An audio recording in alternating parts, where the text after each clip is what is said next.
인사하겠습니다. 샬롬. 샬롬 반갑습니다.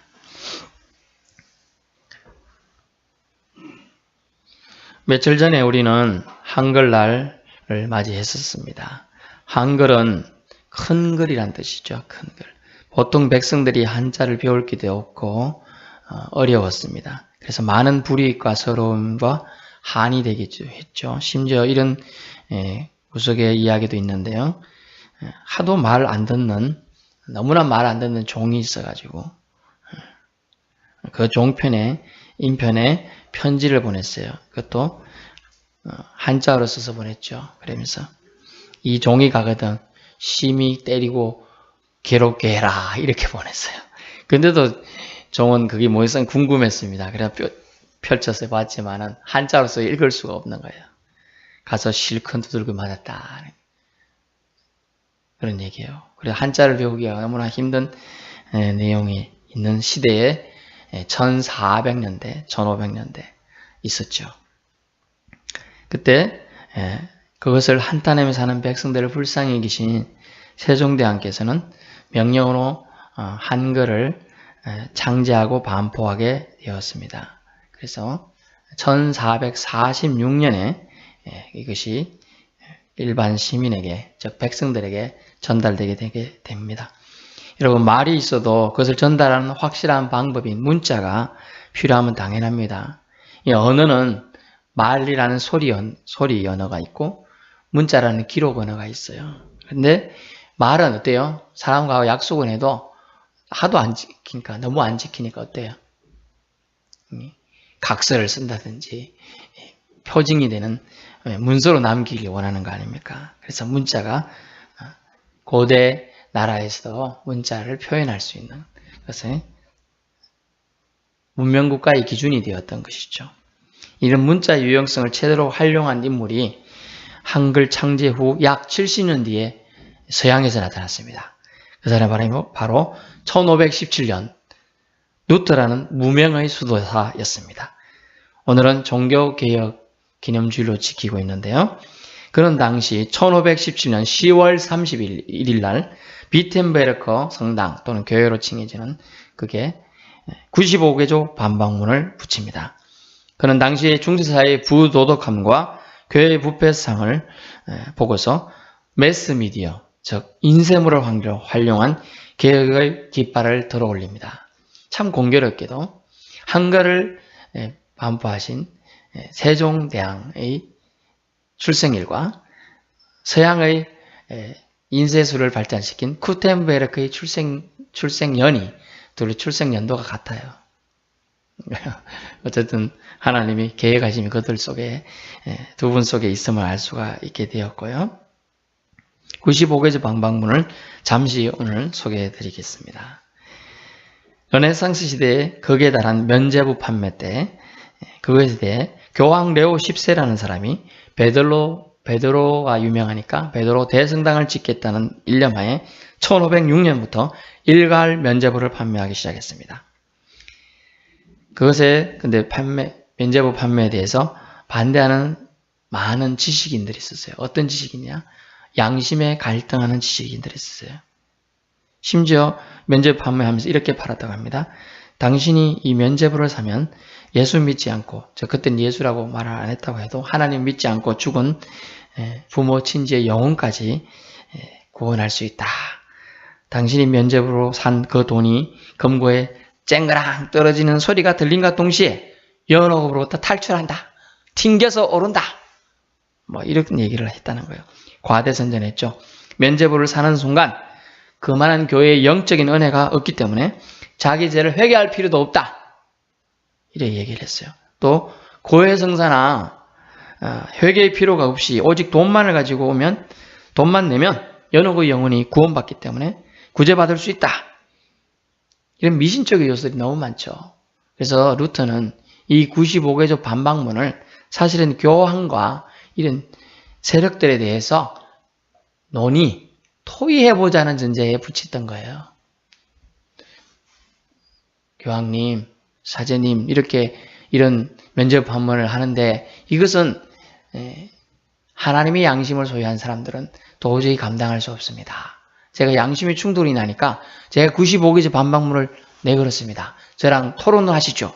이런 의도예요. 그 95개조 논제는 뭡니까? 면죄부의 능력과 효용성에 관한 거였는데요. 8개로 나눠집니다만 저희는 몇 가지 얘기하면 속죄에 대한 규정과 있었고요. 교황의 용서권의 한계가 어디까지인가? 면죄와 참회, 사죄 문제, 면죄설교와 복음설교의 가치 비교, 루터의 십자가 신학에 입각한 그리스도인의 진정한 신앙생활, 이런 내용들이었어요. 루터의 주장을 요약하면요. 면죄는, 즉 죄를 면하는 것은 단순한 교회적인 처벌일 뿐이지 하나님의 사면은 아니다라는 거예요. 하나님의 사면은. 면죄부는 죄책감은 결코 제거할 수 없다. 죄책감은. 면죄부란 종이를 썼을지는 몰라도 교황 자신이라도 그와 같은 일을 할 수 없다. 죄책감에서 벗어나게 할 수 없다는 거예요. 면죄는 죄에 대한 하나님의 처벌을 사면할 수는 없다. 그 사면권은 역시 하나님에게만 있다라는 거죠. 면죄부는 연옥이 있는 영혼에게 아무런 효력이 없다. 연옥은 기독교에서는 인정하지 않습니다. 천주교만 인정하는 거예요. 그렇 따지보면요. 연옥설이 인정된다면 우리가 열천의 비유라든가 우리가 이 세상을 살 동안 예수 믿을 필요가 없어요. 이 세상에서 제멋대로 살다가 연옥이란 것에 가 있을 때 우리의 후손들이 잘 믿으면 된다는 얘기도 되잖아요. 또 연옥에 있을 때 또 구원받을 수 있다는 기회가 주어진다는 얘기가 되잖아요. 그래서 연옥설이 잘못된 거죠. 그러려면 예수님이 왜 너희가 나 있을 동안에 예수 믿어라. 하나님 믿어야 된다. 너희 옆에 있는 예언자 선지자들이 말할 때 믿어야 된다. 얘기했을까요? 그래서 연옥설은 말이 안 되는 얘기다. 참으로 회개하는 신자라면 면죄부는 상관없이 하나님부터 이미 용서받은 것입니다. 그에 대한 얘기를 루터는 하고자 했던 것이죠. 이런 마음에 하나님 주신 예민한 양심의 갈등의 소리에 루터는 도저히 견딜 수가 없었어요. 그래서 95개조 반박문을 게재하고 공개적인 토론을 요청한 겁니다. 물론 그는 그 파급력을 예상치 못했습니다. 구원 8위로 지칭된 면죄부 판매를 비롯한 95개조를 문자로 기록했죠. 그래서 제가 말씀드린 것은 그는 매스미디어를 잘 이용했다. 인쇄물, 오늘날 말하면 전단지를 막 돌려가지고 사람들을 그걸 분위기를 조성했다는 거죠. 우리가 어떤 상점에 오픈하면 전단지 돌리고 막 이렇게 해가지고 분위기를 조성해야 한번 가보자 하듯이 오픈하는지 안 하는지 아무 상관없고 그 옆에 오픈식 할 때 막 이렇게 춤추는 그것도 안 갖다 놓고 뭐 이렇게 하면 하는지 안 하는지 오픈한지는 모르는 거예요. 근데 루터는 그걸 이용했어요. 그래서 인쇄물이 잘 이용한 매스미디어를 이용한 사람이었음을 알 수가 있어요. 이로 인해서 교황측, 즉 부패하고 금권정치하고 이런 사람들과 신흥기족과 소외된 지식정인들이 대립으로 격화되었습니다. 소수 교황측근에 허용된 성서를 개방화시키는 이 일이 일어나게 됩니다. 왜냐하면 그때 당시는 성직자만 라틴어 문서라 다른 사람이 읽을 수도 없었지만요. 성직자만 라틴어 성서를 읽고 해석할 권리가 있었어요. 성지 않은 사람은 그 성경을 볼 수도 없었습니다. 이것은 어떻게 돼요? 믿음이, 신앙이 더 후퇴한 거죠. 왜냐하면 예수님 당시에 어땠죠? 그 앉아있는 사람들 중에 회당에서 모임할 때 성경 읽을 사람 줘요 하면 나가서 읽었잖아요. 근데 그걸 못하게 한 거예요. 이제 사제들만 허용된 사람만 하게 하니까 더 후퇴한 거죠. 성경을 아예 다른 사람은 까막눈을 만들어버렸죠. 그런 안타까운 일이 있었습니다. 그래서 그것에 대한 루터는 반항이라 하는 게 좀 그런데 저항입니다. 프로테스탄티즘을 일으키게 됩니다. 그래서 종교개혁의 3대 정신은 오직 믿음, 솔라 피데, 오직 은혜, 솔라 그라티아, 오직 말씀 또는 오직 성경으로 비롯되는 솔라 스크립투라가 되겠습니다. 오늘 말씀은 솔라 스크립투라, 오직 성경, 오직 말씀에 대한 중심으로 전해드리고자 합니다. 그의 개혁은 사실 반쪽짜리 개혁이었어요. 많은 청교도들이 할 것 같지만 나중에는 돌아서게 되는데 농민청의 지지를 처음에 얻었지만 나중에 농민청을 지지를 하지 않습니다. 농민청에게서 돌았습니다. 루터가. 그래서 많은 농민들이 희생되는 안타까운 결과도 오게 됩니다. 하지만 그를 통해 너무나 당연시되던 세속하던 교회의 경정을 올리고 하나님 말씀을 소수만 알고 누리는 제한된 영역에서 전 인류에게 다시 되돌려주는 계기가 되었어요. 물론 시작은 독일인부터 어떻게 했습니까? 라틴어 성서를 독일 성서로 번역을 했습니다. 구약 독일 성서, 신약 독일 성서 번역했습니다. 그때서부터 사람들에게 지식이 져지기 시작했습니다. 루터를 회심케 한 것도 바로 말씀 아닙니까? 성경 말씀이에요. 로마서 1장 17절이죠. 복음에는 하나님의 의가 나타나서 이런 말씀인데요. 제가 읽어드리겠습니다. 로마서 1장 17절입니다.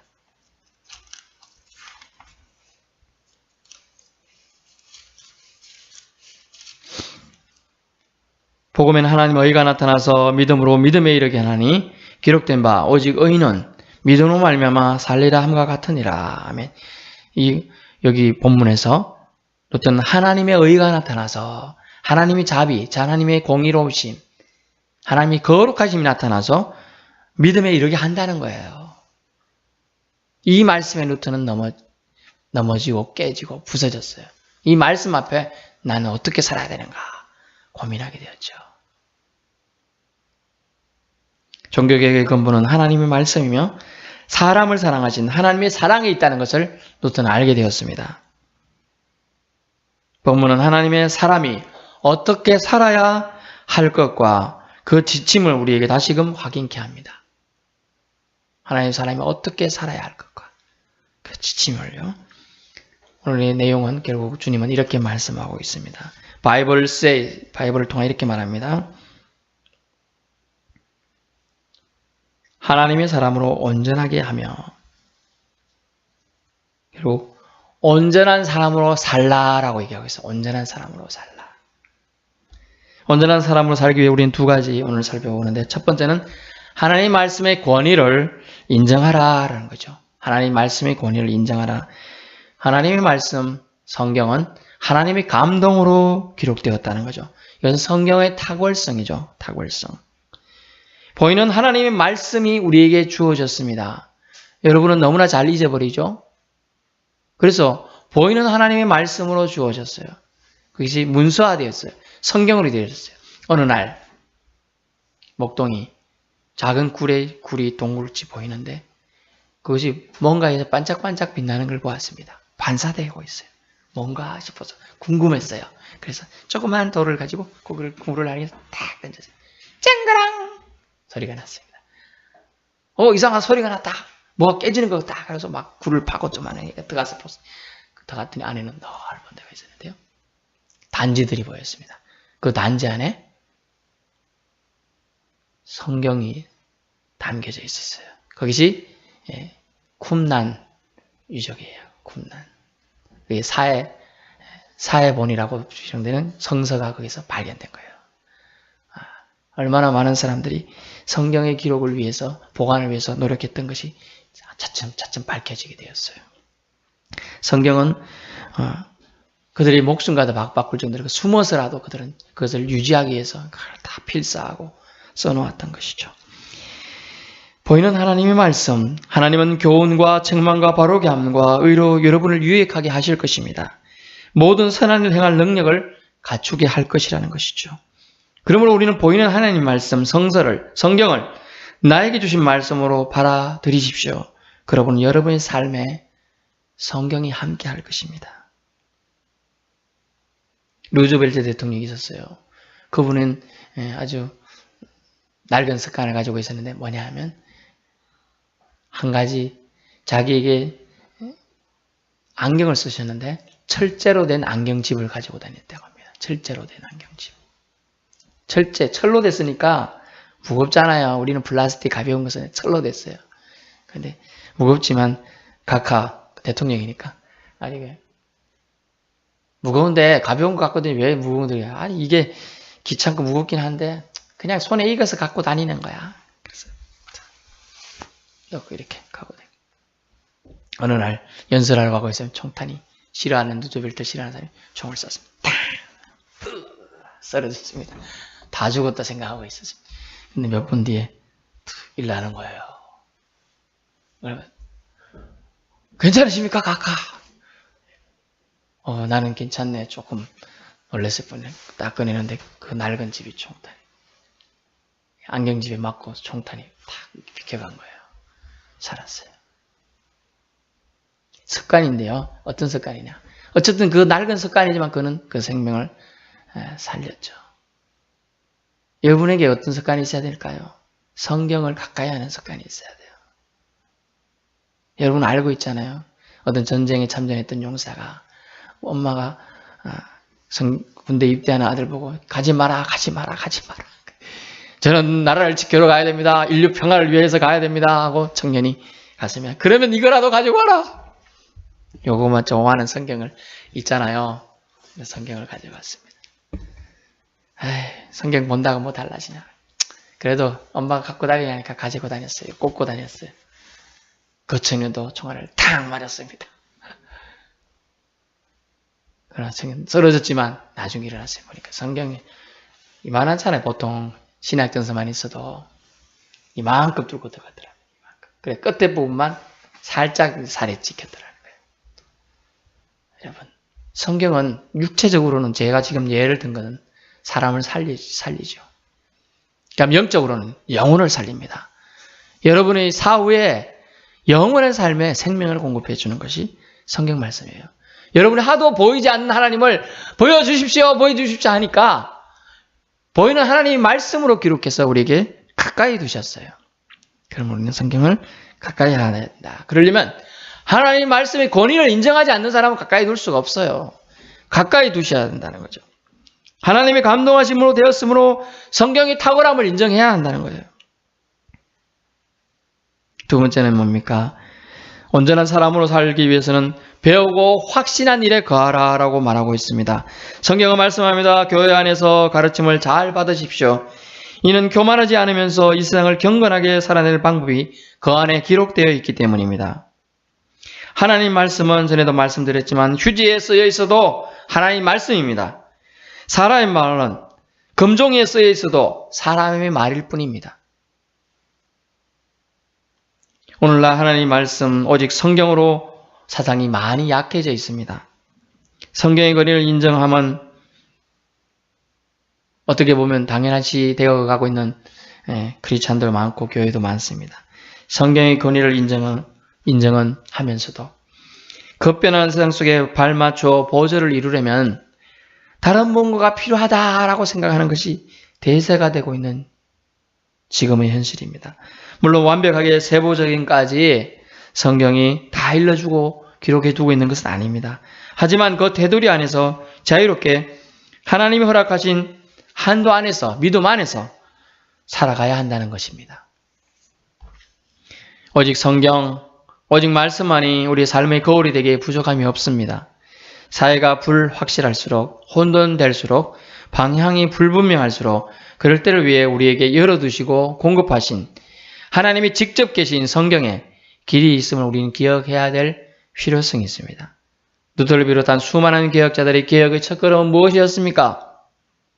그것은 하나님께서 당신의 존재와 권위를 회복하시겠다는 소리, 하나님께서 하나님 자신의 권위와 존재를 회복하시겠다는 소리, 양심의 소리, 그 양심 소리에 예민한 사람들을 들어 사용하여서 개혁을 일으키신 겁니다. 즉 하나님이 주시는 양심의 소리에 그들이 귀를 기울였다는 것입니다.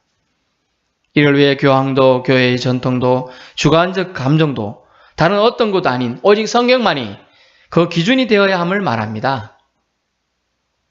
다시 성경으로 돌아가야 한다는 것이죠. 성경으로 다시 돌아가야 한다는 거예요. 다시 말씀으로 돌아가야 한다는 거예요. 하나님께서 우리 인생에 허락하신 본연의 모습에 깃들어 두신 양심, 그 양심의 소리를 경청함이 개혁의 시작이었습니다. 하나님께서 주신 양심의 소리에 귀 기울인 것은 결국 하나님의 건의를 인정하는 것이 되었고 이는 좋은 부메랑이 되어서 우리를 온전한 사람으로 세워준다는 것이죠. 우리의 계획은 거창한 것부터 시작하는 것이 아닙니다. 우리의 무뎌지고 따라버린 양심부터 깨우는 것이 되어야 한다는 거죠. 양심부터 깨워야 한다는 겁니다. 잠자고 있는 양심 이제 깨우십시오.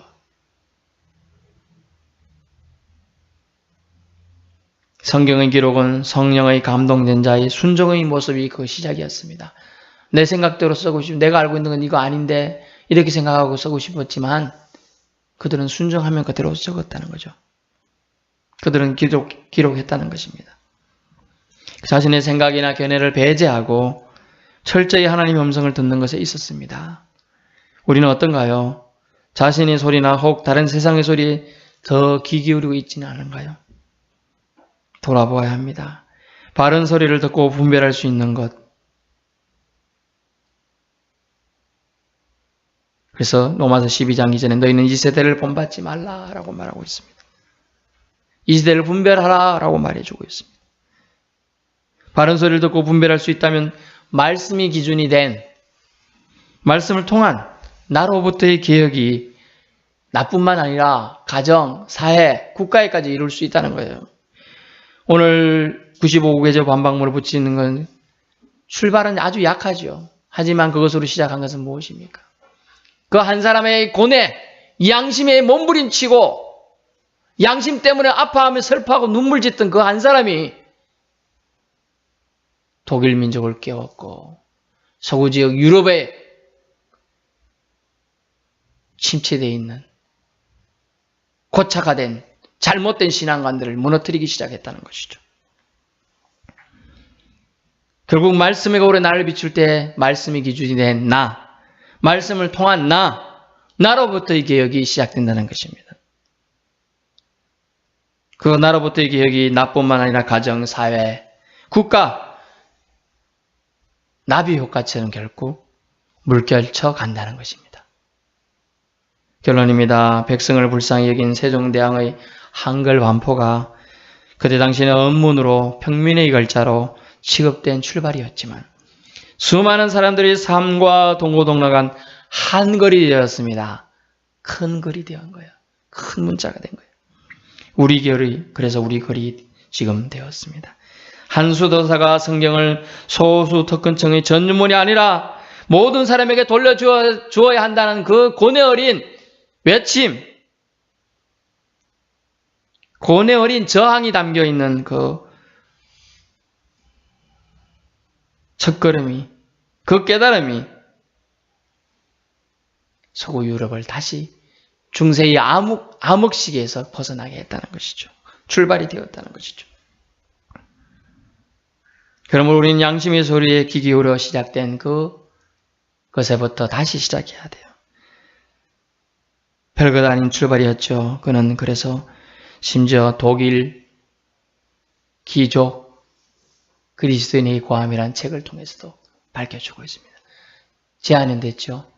독일인들 중에 프리드리 군주 쪽에 제일 지지가 많았습니다. 그래서 독일 귀족, 그때는 대상이 귀족, 지식인들은 알아들을 수 있었으니까 귀족, 그리고 그 속에서 그리스도인에게 고함 알려주었던 것이죠.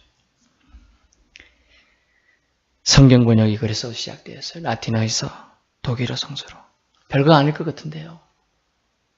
오늘날 말하면 한자밖에 없던 시대에서 한글로 시작이 된 것 같은 거예요. 예전에 저희 어릴 때는 성경이 어떤 성경이었어요? 국한문 혼영이었잖아요. 국한문 혼영. 그래서 저는 그때 이제 한자를 모르는 거 나오면 찾아보고 이러다 보니 한자 실력이 많이 는 것도 있습니다만. 그러다 보니까 제가 이제 대학을 갔는데 법학서적이 대부분 다 한자더라고요. 근데 그때야 한자를 많이 해놓으니까 저는 찾아볼 게 별로 없어서 저는 편했는데 다른 친구들은 한자 찾는다고 시간 다 갔더라고요.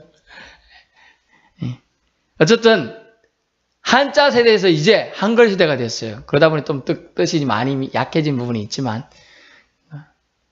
한글만 쓰는 이름도 많잖아요. 이제는 그런 겁니다. 첫걸음은 미미하지요. 첫걸음은 알아주지 않는 외침일 수 있습니다.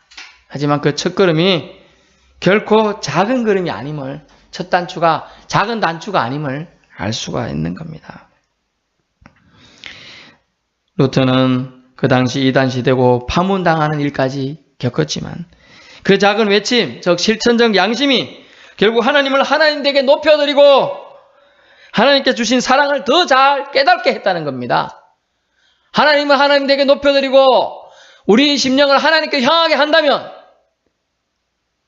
자기 파문도 다른 사람의 손가락질 당함도 중요치 않다고 하는 신앙적 양심, 그것이 그를 그렇게 끌고 간 겁니다. 저와 여러분의 이런 신앙적 양심이 있나요? 나만 편하면 되지, 이런 생각이 더 많을 수 있어요. 이 생활이 그냥 좋다고. 저도 옛날에 그랬습니다. 기도했습니다. 저는 이 생활이 좋사오니 주여 지금 오지 마시고 나중에 제가 힘들 때 오시옵소서. 제가 지금 편합니다. 주여 지금 말고 나중. 예전에 제가 힘들 때는 주여 지금 오시옵소서 마라나타라고 기도했습니다.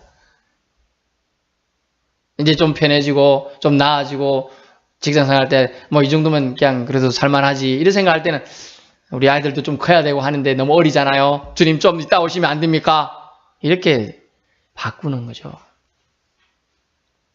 근데 성경은 분명히 말합니다. 하나님의 사람은 온전해야 된다. 온전해야 된다. 그 온전을 하나님은 이렇게 말하고 있는 거죠. 모든 성경은 하나님의 감동으로 된 것으로 교훈과 책망과 바로게 함과 의로 교육하기에 유익하니 이는 하나님의 사람으로 온전하게 하며 라고 했어요. 하나님의 사람입니까 여러분이? 그러면 온전해져야 됩니다. 온전해지기 위해서 오늘 뭐라고 말씀드렸죠? 하나님 말씀의 권위를 인정해야 됩니다. 그리고 배우고 확신한 일에 거해야 돼요. 내가 몰라서 그랬습니다. 이런 건 안 통합니다. 법률적으로도요. 내가 몰라서 이렇게 잘못 죄를 졌네요. 심지어 이런 사람이 있잖아요. 저는 빨간불에 횡단보도 건너가는 줄 알았습니다. 이것도 몰라서 전에 일정은. 하지만 자기만 몰랐지 남들은요.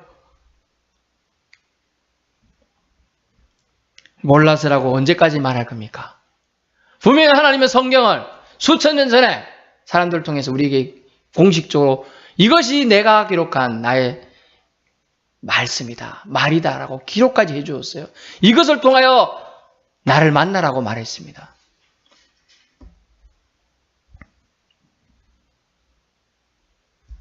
그러므로 우리는 핑계치 못한다는 거죠. 마지막 때. 왜냐하면 하나님의 말씀이 성경에 우리에게 분명히 주어져 있기 때문이죠. 결론입니다. 결론만 지금 몇 번 말씀드리는 것 같은데 백성을 불쌍히 여긴 세종대왕의 한글반포 그 맥락과 왜 성경은 소수 지식층과 특권층에 전유물이어야 된다는 한 수도사의 갈등, 양심의 소리 이것이 우리에게도 있어야 한다는 거죠.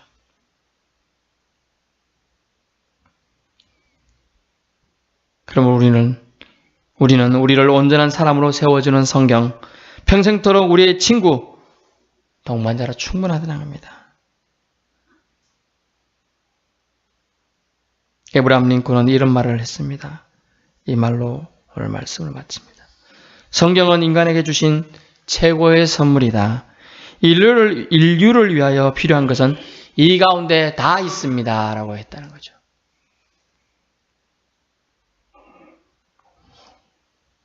성경은 인간에게 주신 최고의 선물입니다.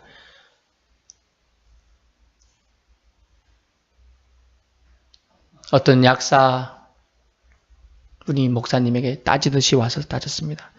목사님, 왜 사람들이 성경 말씀을 읽고 목사님 말씀하시는 걸 많이 듣는데 왜 변하지가 않죠? 막 그러고 따졌어요. 목사님 설교 못한다는 얘기를 하는 거예요. 그분은 하고자 하는 의도였어요. 그러죠? 그래서 집사님인데 약사 집사님 그러면 왜 사람들이 지금 수많은 사람들이 약사님이 약을 잘 제조해 주는데 왜 감기 걸리고 저 아파서 골골하죠? 그랬다는 거예요. 무슨 뜻인지 모르시는 분이 있는데, 그러자 약사분이 이렇게 말해요. 그 약을 제가 잘 만들면 뭐합니까? 먹어야죠. 먹어야 되는 건데요. 똑같습니다. 성경을 먹어야 되는데 안 먹습니다. 안 먹습니다. 그래서 어떤 장로님이 그랬대요. 목사님 오늘 설교는 죽서셨군요. 죽서셨군요. 그랬대요. 깔깔깔 하고서 목사님이 이렇게 말했습니다. 성도들이 상태가 병이 들어있어서 제가 죽을 써서 주는 겁니다. 예, 기도하겠습니다.